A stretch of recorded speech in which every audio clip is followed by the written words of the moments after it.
Hi viewers, ഞാൻ ഇന്ന് പറയാൻ പോകുന്നത് ഗ്വാക്കമോളി എന്ന സൈഡ് ഡിഷിനെ പറ്റിയാണ്. ഗ്വാക്കമോളി ഉണ്ടാക്കാനായിട്ട് ആദ്യം തന്നെ ഒരു അവക്കാഡോ എടുക്കുക. അവക്കാഡോ പീസ് പീസായിട്ട് അരിഞ്ഞിട്ട് ജസ്റ്റ് ഒന്ന് മിക്സർ രൂപത്തിൽ ഏകദേശം ഈ ഫോട്ടോയിൽ കാണുന്ന പോലെ ഒന്ന് മിക്സർ രൂപത്തിലാക്കി എടുക്കണം. അതിനുശേഷം നമ്മൾ ചുവന്നുള്ളി ഒരു 5 6 ഒക്കെ എടുത്താൽ മതി. അതിനുശേഷം വെളുത്തുള്ളി എടുക്കുക. വെളുത്തുള്ളി 5 മതിയാവും.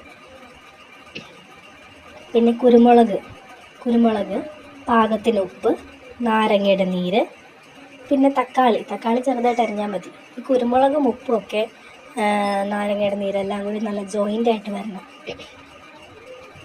അപ്പോൾ എല്ലാവർക്കും ഈ ഡിഷ് വളരെയധികം ഇഷ്ടപ്പെടും. സൈഡ് ഡിഷാണത്.